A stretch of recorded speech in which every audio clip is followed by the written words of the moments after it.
Hello everyone, this is Caleb Simpson, and you're watching my walkthrough for Chrono Trigger for Nintendo DS. This video covers the chapter titled The New King and takes place just after we completed the Ocean Palace and gotten our butt handed to us by Lavos and lost Chrono as one of our playable characters. Bum bum bum. So now you get to choose who you want to have in your current party, and now we finally can have a party leader that is somebody other than Chrono. So as you venture outside, you'll find yourself in the surviving village, which is the final place where all of the remaining humanity is all gathered because everybody else is dead. So Algeti is gone, the Zeal Kingdom is gone, everything in the sky is gone, all the technology is gone, the Mammon Machine's gone, the Sunshrine is like far out of their reach and they can't do anything with it anyway because all of the Sunstones have been locked away or used up. So everyone's just here, in tents, chilling, because it's an Ice Age and all that. It's just a good time all around. They may have lost just about everything, but at least they still have the important things in life, like this song. It's seriously one of my favorites. So in the middle tent, there is a New that sells stuff, and his stock will change throughout the game, by the way, but in the top left corner, you'll notice there's a sparkly because there is a capsule there. Now, in order to get it, all you have to do is wait for the New to leave. Now, when you enter the tent, there is about a 10% chance for the New to walk away, and it takes about 15 seconds. Supposedly online, people say you need to not talk with either the New or the Dude in order to make sure this happens. I'm not sure if that's entirely true or not. I did save and load and try this a couple different times, and sure enough, he did leave occasionally. I didn't do too many times of trying it because it was, sometimes I was sitting here for 8 minutes at a time waiting for it. So I did it 3 times and I was like, okay, this is annoying. So I just kept one of the recordings. So this is a recording of me doing it over and over again. So I'm just going to fast forward through all the repetitive times. But yes, eventually one of these times you enter and then he'll just walk away after a little bit and you can go ahead and grab that. So this will get you the magic capsule. And like I say, it takes about 15 seconds for him to move. So I would count till 20 or 30 if you want to be super on the safe side. And again, people say online that you need to not talk with the New or the Dude to make sure it works properly. I don't know if that's true or not, but I feel like better safe than sorry is kind of my opinion of it. So whatever. Now you can go ahead and sell stuff here if you want to. We do have a bunch of extra weapons that we can sell now because we got some new upgrades in the Ocean Palace. So go ahead and do that, get rid of any duplicates you may have, and then we're ready to move on. So to proceed, all you have to do is head to the Village Commons in the top left, where there is a couple different people you can talk to. One of the ones I find interesting is one of the Enlightened ones says that he's not sure how he's going to survive without his magic, with the implication being that because the Mammon Machine is gone, that humanity no longer has access to magic. And we do know that Specchio has told us that humanity could use magic at one point, but then eventually they lost their ability to do it because of their corrupt deeds and such. So that makes sense. This is the event that leads to that, I guess. Although I think it's kind of weird, I don't understand why we can use magic then. If the Mammon Machine is the only reason that humanity was able to use magic in the first place, then why is it that we can use magic? Specchio unlocked it for us, but what does that mean about Specchio, though? Can Specchio provide magic the same way that the Mammon Machine was providing magic for these people? I don't quite understand how that works. So go ahead and speak with the people here in the Commons if you wish, and then when you're ready to proceed, all you have to do is speak with the old man to the north. Now be warned, as soon as you do, this will then initiate the next section. We'll have a cinematic, basically, or just a bunch of dialogue with characters, and then we're going to have a small dungeon. Now this dungeon is going to leave us with the characters we have in our current party, so it's important to decide who you want to bring for this next section. Now as far as recommendations, the first recommendation I have is I highly recommend you bring Ayla. Ayla is going to be the best character for this next section by far. And also, just so you know, we only have 3 characters that we have in our current party, but we can't swap them out, but we also can't swap them back and forth. And their position in the party actually does make a difference, and I'll explain what I mean by that here in a little while. But in order for Ayla to be the most effective that she can be, it's actually ideal that she's in slot number 2. I actually have her in slot number 3 right now, which I kind of regret. But have put Ayla in slot number 2. Now, as far as remaining characters, you can have whoever you want.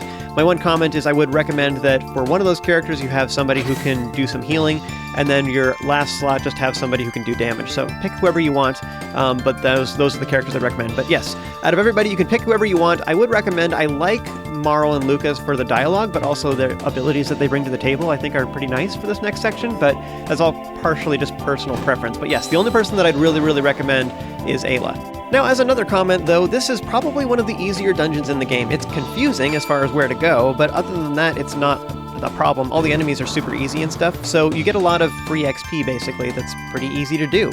So that being said, you can bring whoever you want, whatever team composition you want. And in fact, I was saying how you want to bring a healer, well, on the other side of that, because we don't have Chrono anymore, it's actually quite possible you could have all 3 slots can be healers, which is kind of nuts, the fact we can even do that. So your sustain is actually through the roof. Anyways, so that all being said, because Luca, for example, has already learned Flare in my playthrough. So she's already maxed out as far as TP. She can't learn any more TP. So it might be smart for me to actually swap out for some of my lower TP characters, because this is such an easy dungeon anyways. I'm going to murder everything.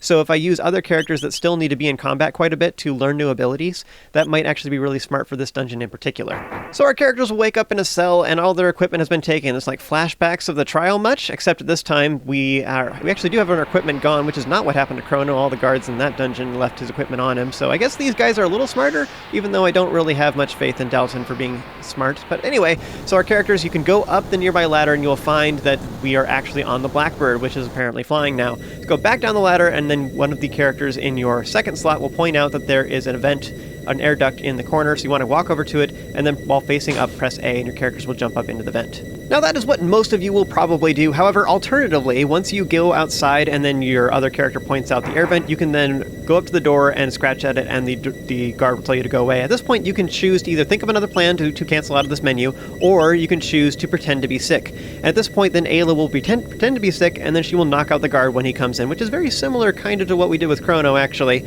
But again, as I just pointed out, you can only do this after you've already inspected outside and the other character has pointed out the vent. So this is one way of getting out of the room. This only works with Ayla. She's the only character who can do this.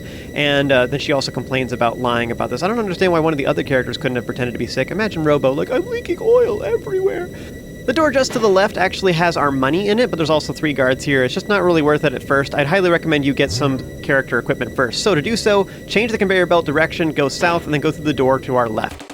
Now, these particular guards do guard the chest that has the 3rd character slot's equipment, which in this case is Ayla, which is actually the only one I don't want at the moment because she can attack by herself anyway. This will, of course, give her armor, so it'll reduce the damage she takes, but that's kind of okay. It doesn't really matter too much. So yes, if you have Ayla in your party and you would like to break out of prison instead, then this would be the way you can do that. If you're going to do it in that order of events, I'd recommend you have Ayla in your first slot, because that's going to be the last character slot you're probably going to fill out. So rewind if instead you don't have Ayla in your party, or you just want to do it the traditional method, then most of you are going to be doing this when you climb down the ladder after inspecting that you're on the Blackbird for the first time. One of your characters will point out there's an air vent, walk over to it, press A to get up into the air vents, which does not seem very secure to me. Alright, so you removed our equipment, but you put us in a room with a giant vent right above us that's super easy to get to? Like, failure. So, they did not plan this out very well. You can inspect the grates to see down to the floor below, but it doesn't really matter too much. So walk around in the giant air duct that is tall enough that you can walk around in, and then go towards the far top left corner of this whole area. From there, you can go down this ladder. One of the ladders in the top left leads to a room with a single guard who is asleep, will wake up if you inspect him, by the way, and open up the nearby chest to get the first character slot's equipment. In my case, that would be Marl. You can defeat the guard here if you wish by waking him up, but otherwise go back to the ladder and then go back up into the vents. Now at this point we can find our way through, guys, but otherwise it'd be better to get our 3rd character slot's equipment. To do so, you want to work your way south and then go all the way to the far bottom right. Once you reach the dead end, go all the way left, then go start working your way down. And then from here, at the first fork in the road, you want to go left, which will lead to a ladder. So this is actually the position where you can find the 3rd character slot's equipment. Now, fun fact about this is if you have Ayla in your party, then she can attack regardless of if she has her equipment or not, which is why she's really good for this chapter.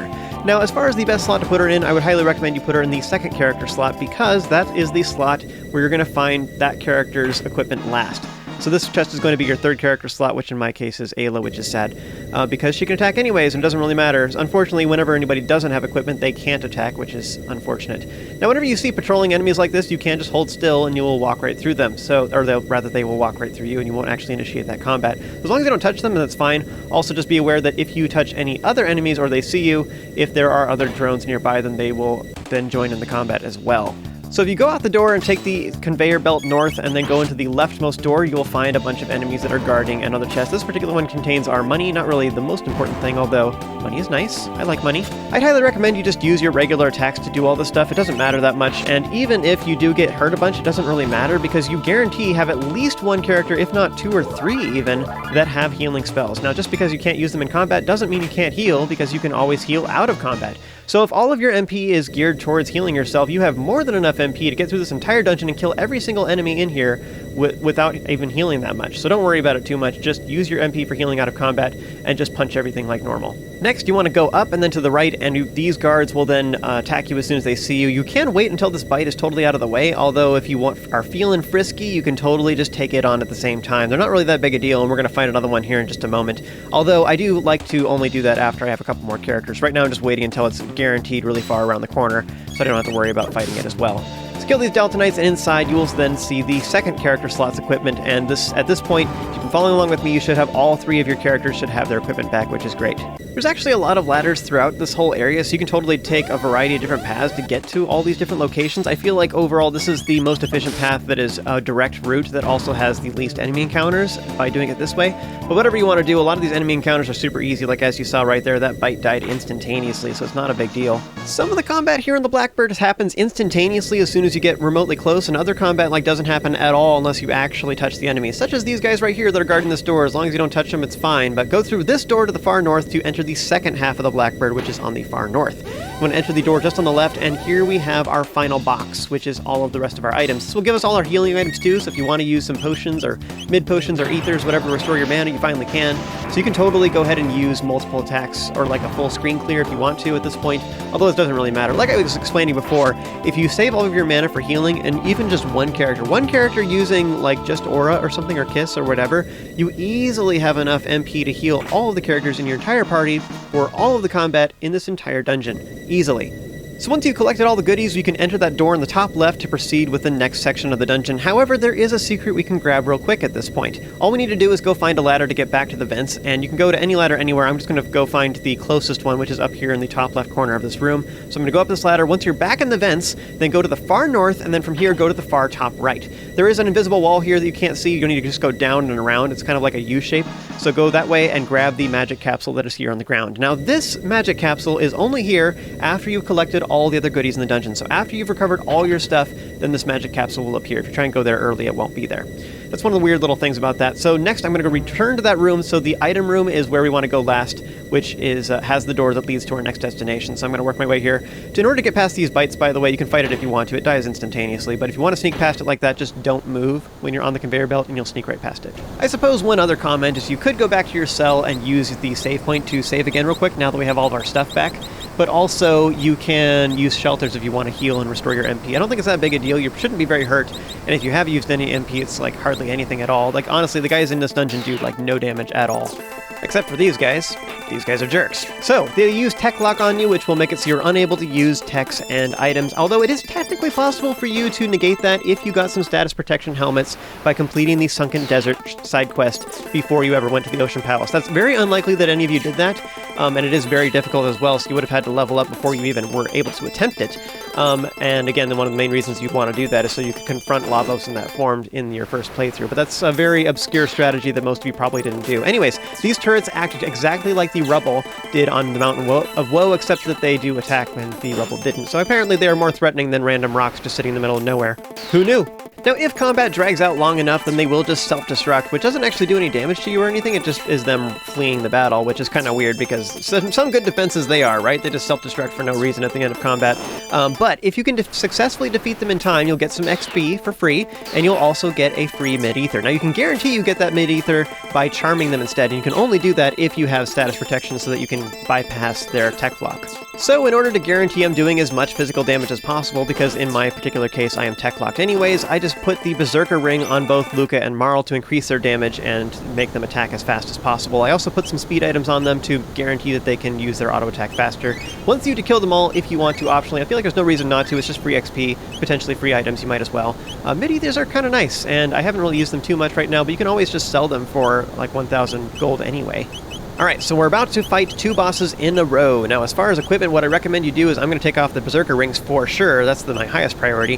What I'm going to do is I'm going to give Luca the Golden Stud because I'm going to be using some dual techs that cost like 20 MP for her. Very expensive.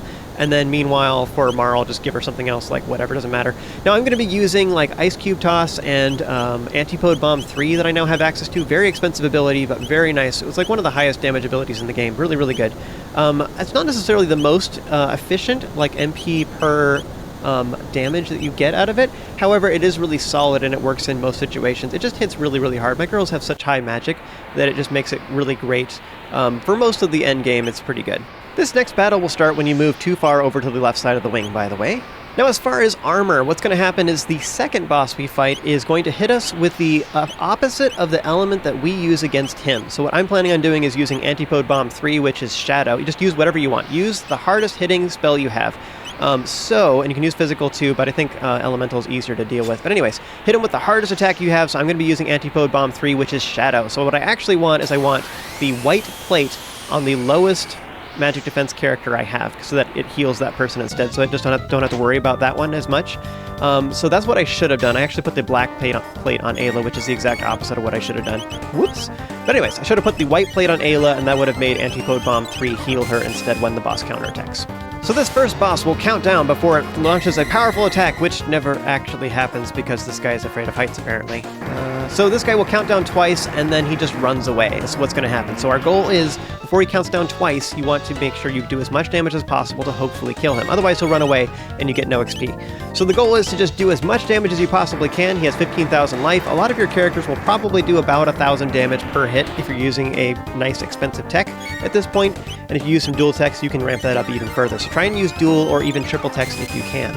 In this particular team composition, I do have Cube Toss, which is pretty good, and then meanwhile Luca can either use Mega Bomb or Flare as well, but otherwise the better tech that I have available to me is actually Inferno/Fire Whirl, which is an amazing dual tech between Luca and Marl, or Luca and Ayla. I've talked about it a couple times, but it's just a really super hard-hitting ability that is based upon Ayla's magic stat. Now, because I've been pumping magic into her, it makes it pretty good. I think I even have a power ring on her right now, but if I put a magic ring on her instead, it would increase that damage even further. I think what I decided to do for this particular recording is I used the power ring on her, and I'm using Ice Cube Toss because that's more like traditional as far as what you guys will probably experience in your gameplay, so that's why I did that. I didn't want to only use strategies that are super obscure that most people wouldn't have access to or something. I wouldn't expect most of you to be putting a bunch of magic on Ayla. But yeah, you can kill this guy even faster, but I'm easily going to make it with just some regular items. This is more of like a traditional build for these characters. I realize this whole section is supposed to be comic relief and everything, but I wonder if the reason they're doing this is because we just had this depressing thing happen with Chrono and stuff, and so they're like, let's give them something easy to kind of wrap their mind around having a different team composition and stuff like that, and see that it's actually okay or whatever. I don't know. But maybe that's part of the reason for this. I didn't actually ever notice this before, but apparently the Golem Overlord is kind of similar to these turrets and stuff we just fought. Like, they self-destruct / run away, just like the Rebel do. I guess it's kind of the theme of this whole dungeon anyways. Weak enemies that are not very intelligent and are also afraid of us, with good reason.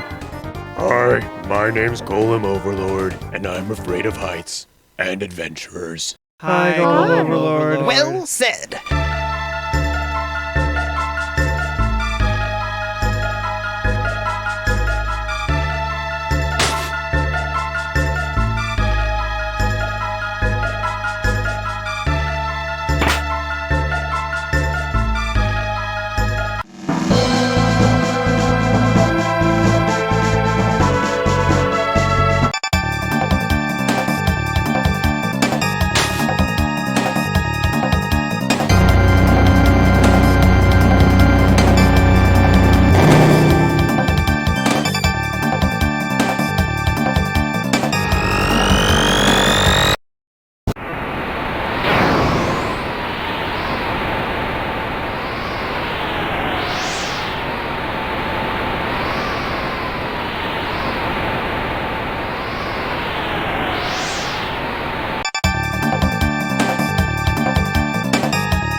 about you guys, but this just seems like a bad idea to jump onto a moving plane like this and just punch the pilot, you know? I don't know. So this Dalton fight is really easy. In fact, he has even less health than last time. He has some counterattacks, and his regular attack will steadily go up in damage over time if you take too long, but that's unlikely to happen because his HP pool is so low. All you have to do is hit him with a couple really hard-hitting attacks and he'll die very easily. I would say overall, to avoid as many counters as possible, you want to use fewer hard-hitting attacks, and that works better. If you use physical, then he will have your HP, which isn't too bad, but then his regular attack can kill you, so that's the risk of that. So just be ready with like a really hard single target heal to counter that, and that way you can deal with it pretty easily. I would say causing elemental counters is a little bit easier overall. It hits the whole party, but it doesn't hurt as bad overall in my opinion, especially if you have a healer like Frog or Robo in your party using Star Heal or Heal Beam. It's very easy to counter that, and it's not a big deal at all. So I would recommend just really hard-hitting dual techs is the easiest way to do this. Of course, alternative to all this, if you're feeling extra spicy, you could try nothing. And what I mean by that is having just Ayla and nobody else, and just kill the boss. Don't get any items, don't get any equipment, nothing. So you go up through the grating, and then go up into the air vents and continue on towards the left. Now at this point, when you go up north, if you don't have Ayla in your party, you're going to need some equipment. Your first character slot is right there on the left. So if you go there and go to that ladder, it'll take you to the first character slot. Now if you just want to avoid that entirely to be total, like, spy, sneaky person, you could just sneak past everything and go right into the room where the items are, which is here in the bottom left of the downstairs area. So this chest has the items. Go ahead and punch everybody with Ayla. If you do not have enough stats because you haven't leveled enough, you'll probably have to use Kiss in the middle of this. Remember, we don't have any items yet, so we don't have any potions or anything. So we're going to have to rely on Kiss in order to keep her alive. And likewise, if you went to the first character slot's items, you could do that. But, you know, this is just a little more intense because we have no armor at all, so we take significantly more damage. So now I'm just healing with Marl to use some of her MP so that I don't have to waste all of Ayla's, because I want to make sure that she's full on everything as much as possible for these bosses, because I don't have any potions or ethers or anything, because those are all in that chest right there. That's the item chest. But I'm not going to get those. Who wants that? We're going to continue on towards the boss with nothing. So if you go out the door and you have not collected all 5 chests, it gives you this warning just to like try and encourage you to go back. But what happens? What happens if you choose to go on? I'd never done that before, so I figured let me try it with nothing. I have no items, no equipment, no money. So can you actually do this and leave it all on the Blackbird? And the answer is yes. This is like a JRPG worst nightmare, right? You have nothing. It's all about collecting items and getting more powerful, but I'm just leaving it all behind. Everything that I've collected in the entire game. It's like they say though, right? Curiosity killed the run. The whole deal with Golem Overlord is he doesn't attack at all. He just has a huge HP pool, and if you don't kill him in time, he'll just run away. So I didn't even bother attacking him with Ayla. I just let the animation continue because I just wanted to get through that phase as soon as possible. So Dalton is what I was really curious about. Can I kill him with just Ayla? And funny thing about that is she only does physical, so I just used my hardest hitting physical tech, which in this case is going to be Boulder Toss. I haven't unlocked triple kick on Ayla just yet. But anyways, he only has 2,800 life, and Boulder Toss is doing like over 900 life, so I just need to do 3 of those, and I'll kill him. So as long as I can heal enough with Kiss, then it's totally fine. Probably a surefire strategy for this would be just to alternate between a single tech and Kiss in this case. Now, funny thing about this too is that like Ayla's, you know, because Ayla uses physical damage, right? And his counter for that is his Iron Sphere, which halves HP. So the more health she has, the more damage it does. But if I just alternate back and forth between Kiss and like a physical attack, I'm guaranteed to kill him, no problem. The funny thing about this boss is his regular attack will steadily go up in strength as the battle progresses. So if you take too long, he actually will start doing like 2.5 times the damage with his regular attack. It starts out really flimsy, and then it starts actually hurting pretty bad as the battle progresses. But anyways, he only has 2,800 life. I killed him pretty easily. So, sure enough, he died. So what happens at this point? Are all my items gone, is what I was curious to find out. So it turns out there's some custom dialogue in which you will actually find all of the stuff on the Epoch. The character in your 3rd slot will talk about it. You'll find a bag or whatever with all your stuff in it. So it's all of your equipment, all of your items. The only thing that's missing is all of your gold. You don't get any of your gold back. So I suppose technically that's the only chest you actually have to get if you bring Ayla with you anyways. So I did that whole fight with Ayla because she's the weakest one, because she does decent damage, but all of her armor is the weakest, so she's literally the least powerful character, kind of, in a way, for that particular fight. So for those of you who are curious, here I am just showing that fact that I have all my equipment and my items, even though I did not collect them on the Blackbird defaultly, and next I'm going to the shop so you can see that I have 2,000 gold. Okay, which is actually what we start with at the very beginning of the game, so I wonder if they programmed it like they just reset it, just like they do at the beginning of the game? I don't know. So yeah, I guess technically if you want to do the least number of chests possible but still end up with everything, then I guess technically it would be just the gold chest, which is the one just in the room just to the left of your cell. So you break out of your cell by either knocking out the guard or going up a ladder and then coming the long way around or whatever. The room just to the left, which has 3 guards in it, is the one that has your gold. So you can get that one, and then if you just skip ahead to the boss and just try and suffer through it with just 1 or 2 characters or whatever, then you can get everything else that's remaining automatically.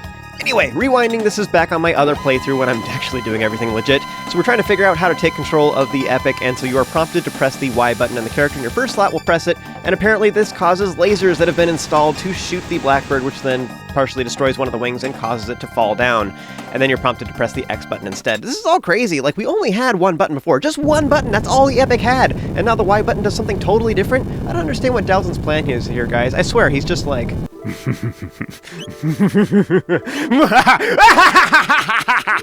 Nah, I'm just messing around. In all actuality, it's probably more a limitation of the Super Nintendo controller itself. Like, you have A and B, which that's our select and deselect, and then meanwhile you have X and Y. It's kind of like the only other logical buttons we could press, which is what they had available to them, which is exactly what they did.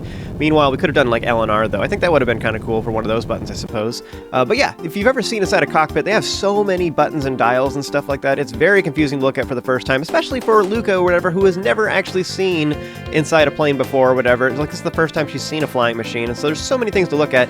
The fact that she can figure it out after some casual glances, panicking real quick, is like pretty impressive, honestly. By the way, as a quick aside, I love Ayla's commentary while we're flying like that. She's like, haha, Epic has become bird and is very happy. Like, that's such a great comment. At this point, your party will then park the Epic over in Surviving Village. We can now use it to fly anywhere. However, before we can do that, we have to find a clue about how to find Chrono. So, the crew has not given up on him. They refuse to believe he's dead or that there's nothing they can do, so they're going to try and figure out something. So we're going to go ahead and talk with all the people.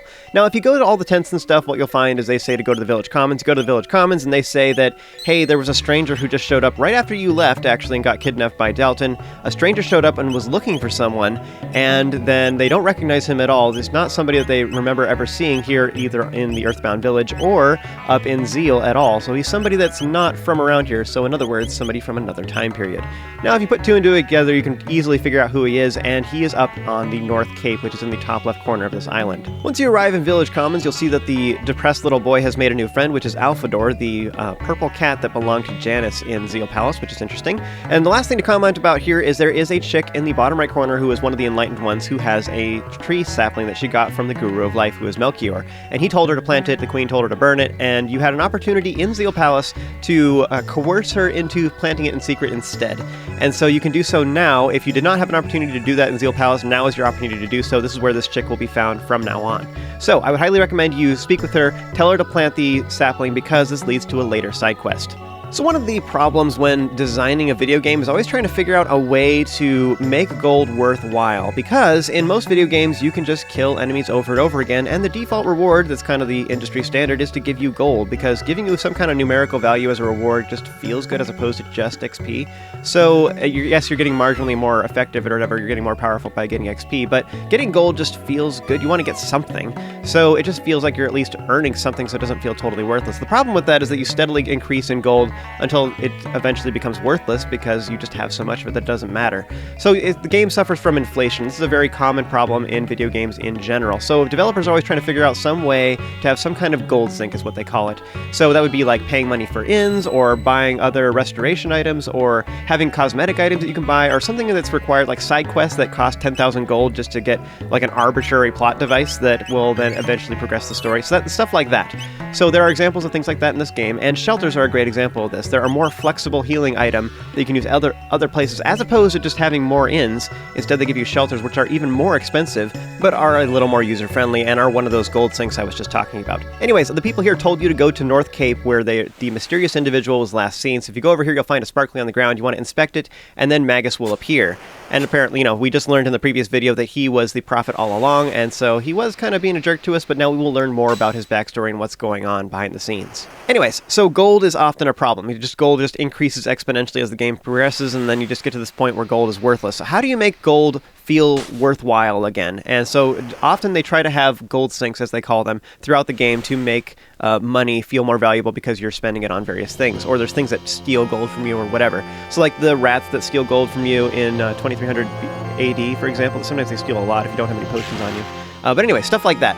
So the reason I'm pointing it out is because if you did not get all the chests in the Blackbird, it will actually just give you all your stuff at the end. Once you get to the Epic, you get everything back. The only thing you don't get back is gold. And part of the reason for this is this solves a couple different problems for the developers. If you decide not to do all the side questy things there and not explore fully because you're just trying to be stubborn and just go for it. They try not to be too unfair, but I think it's funny that the thing they take away from you is gold, because that solves a couple different problems for them, and it makes gold suddenly feel valuable again, and it suddenly is like, you're like, oh no, all my gold's gone, because you haven't cared about gold for chapters and chapters and chapters. So I think from a development standpoint, I think it's a very clever gold sink. Like, they have a storyline reason for it happening, and it's not unfair or anything. And even though it's a loss, like, you feel it, you're like, oh man, that's painful. But at the same time, it's not too bad. You're like, oh man, well, that sucks, but I can deal with it, I guess. And I think that's really cool, because it's like, it's like right after all the loss of Chrono and everything else, it's just like, it's another one of those things of like, oh, I lost something else, but it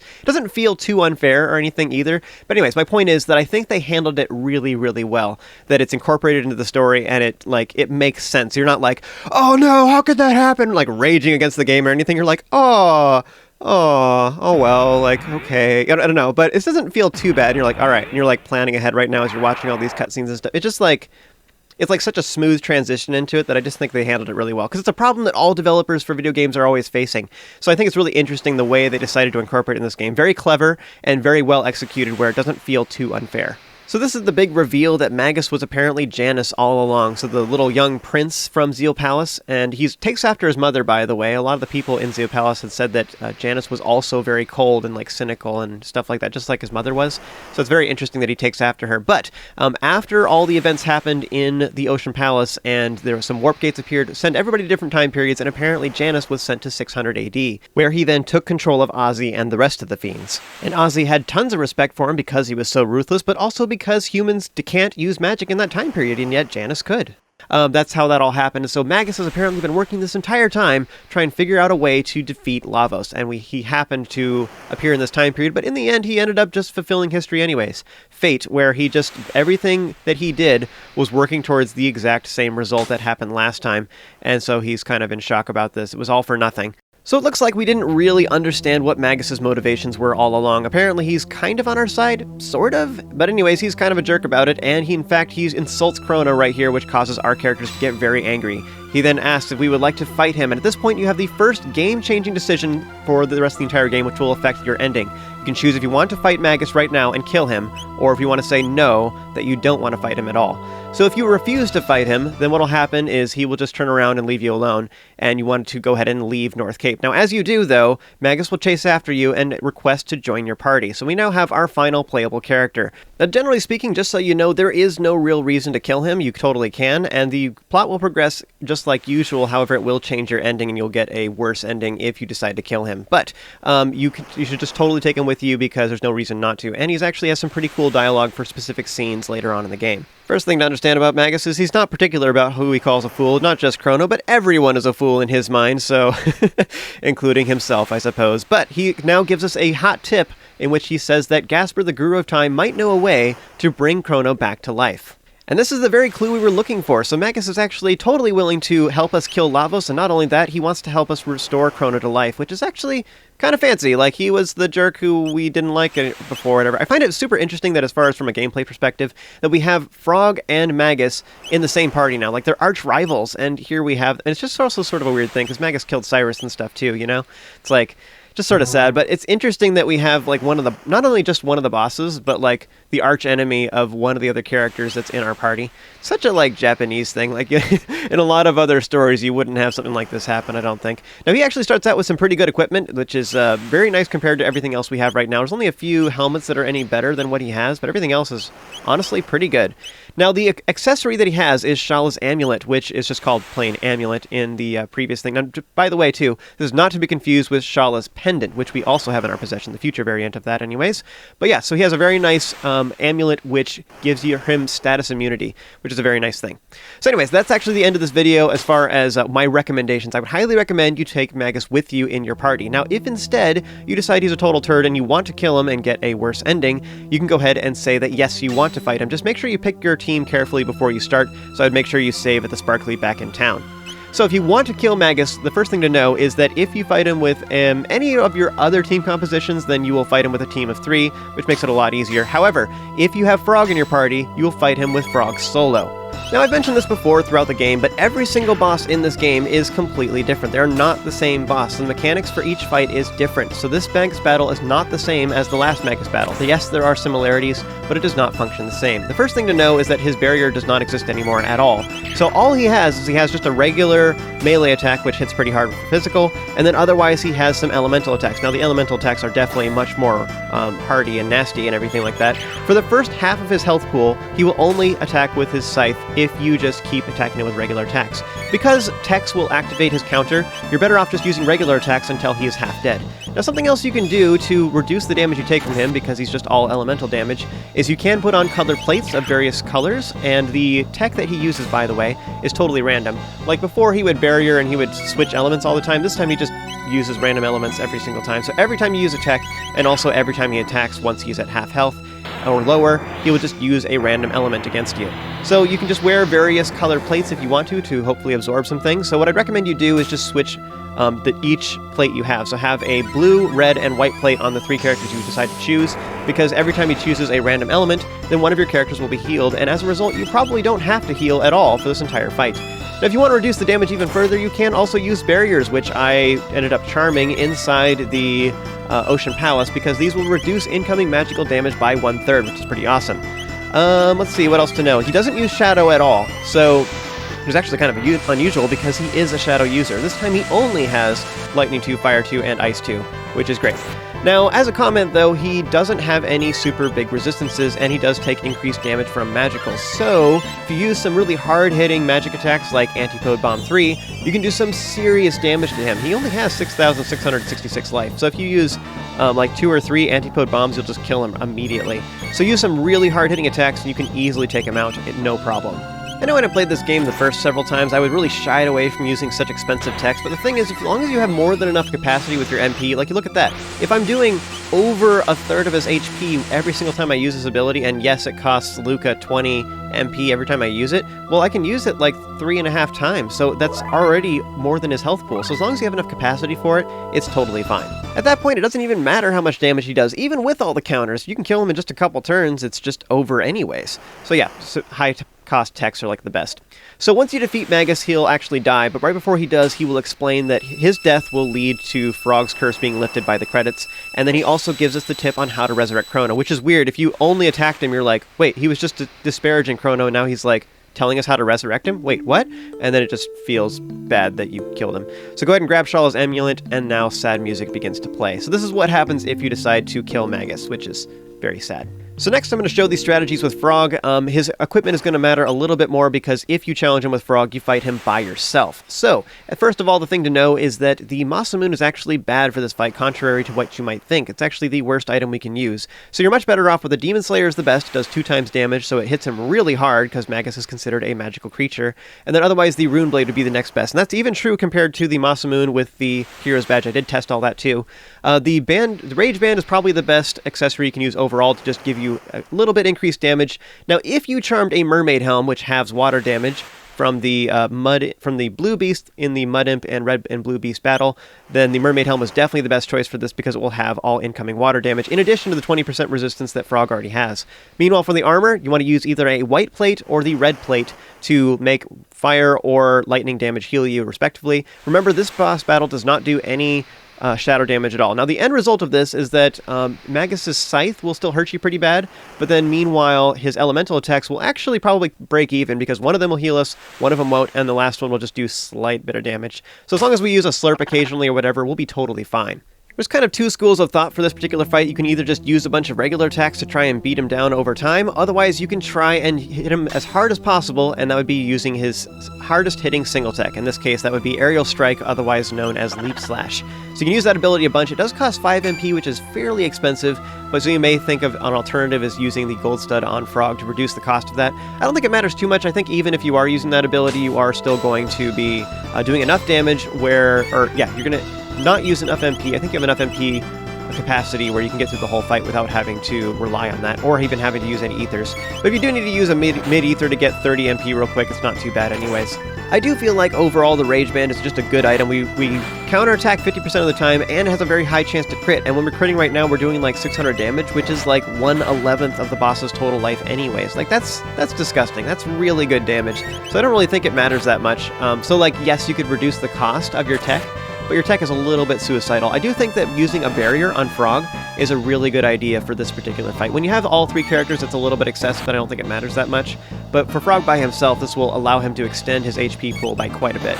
Now, as a quick comment, maybe this is obvious, but I'm going to state it just in case you hadn't really thought through all the implications, whatever. You can't counter his counter. So if you use a tech, this will cause his tech counter, and that will not activate the Rage Band. Does that make sense? So you only activate the Rage Band off of his regular attacks. That includes his Lightning 2, Fire 2, and Ice 2 that he uses regularly. A separate cooldown that has nothing to do with his counter as well. Like, the counter just causes his attack too.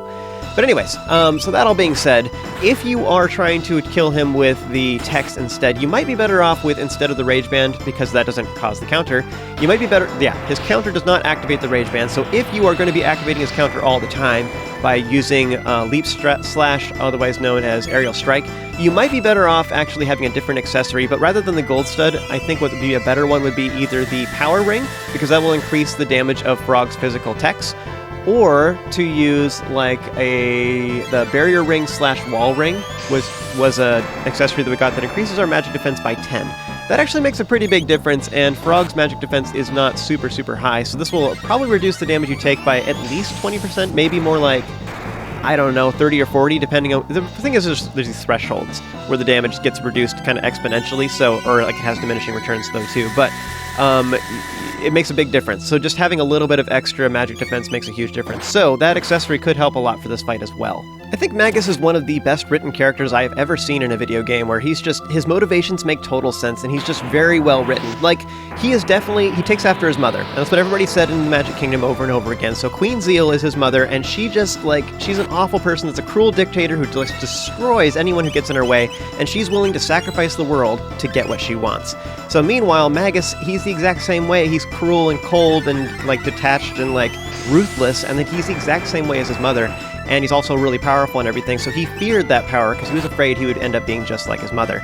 But when everything fell apart and everything, he finally just decided that the only choice he had was to embrace that same mentality, embrace that same power, the same kind of ruthless attitude. He will sacrifice anything and anyone that gets in his way to fulfill his goal, which is going to be the opposite, because his family is responsible for the destruction of the world, but now he is going to be the one who's going to use the same methods to save it instead. He tried doing the right thing and it didn't work. The only thing that was successful in his case was being ruthless, was embracing that darkness. And so he sees the same, like, the light of hope that we have, this willingness to be good and do the right thing. He just finds it so incredibly naive. He sees us as like the foolish child that he once was that ended up just losing everything. So he's bitter and jaded because everything he cared about, everyone he ever loved, is gone, and he's partially responsible for that too. So he's just disgusted with everyone else. He's disgusted with the world, he's disgusted with himself, and he's disgusted with us. But that all being said, he's now having like literally the worst midlife crisis in history. Like, his one chance to save the world, his whole life, his 30, 40 years, whatever, has led to this moment, and it ended in failure. And he now knows, beyond the shadow of a doubt, that he alone will never be enough to stop Lavos. But remember that Magus's whole mentality is he's going to do whatever it takes to accomplish his goal. He's willing to sacrifice anyone and anything, and that includes his own pride. So even though he thinks we're fools and naive, he is willing to follow us, and he's committing his resources to us 100%, because that's just who Magus is. So just to clarify too, I think part of the reason why Magus calls Chrono a fool is, like, I mean, consider even just him going back to 600 AD. Like, he's just a little kid, gets sent to the past, monsters attack him, and he just blasts them with magic and, like, bends them to his will and forces them to comply with his orders. Like, it's just ruthless and just mean, you know what I mean? But, like, that's what it took. It was just survival of the fittest, and he did it, and he survived, and he got to this moment to where he could confront Lavos, and things fell apart. But then Chrono, meanwhile, just, like, stands in front of Lavos, doesn't do anything, And Lavos just kills him, and he's like, "You fool! You know, this is the opportunity of a lifetime, the opportunity I've been waiting for the entire time, and you just stand there and die." Like, you know what I mean? Like, he's just like, "I find your lack of commitment disturbing." Like, seriously. He's saying, at least I tried, you know? You didn't do anything. So from his perspective, yeah, Chrono totally looks like a fool, you know? I think part of this whole thing really, though, is just his frustration with himself. Like, after all this time, it all just fell apart, and he's taking it out on us. And I'm not trying to defend his actions or anything, I'm just explaining this is what how Magus thinks, and I think he's just a really well-written character. His motivations make total sense. I think it's just super good writing, and I think it's very cleverly put together, and some of that stuff isn't even necessarily they don't like come right out and just say it with dialogue. It's all like gameplay mechanics and like implied story and stuff. It's just really well done. Like, just such good writing. I think it's so impressive. But yeah, really cool character. But this is what I'm doing for my playthrough is I'm going to keep Magus with me, and I'm going to be using for the next sections to totally murder things. Oh yeah. So that's the end of this video, guys. If you enjoyed it and found it helpful, be sure to throw a like on it, subscribe, and stay tuned for more content just like this. As always, you guys stay awesome, have an amazing day, and I'll see you next time.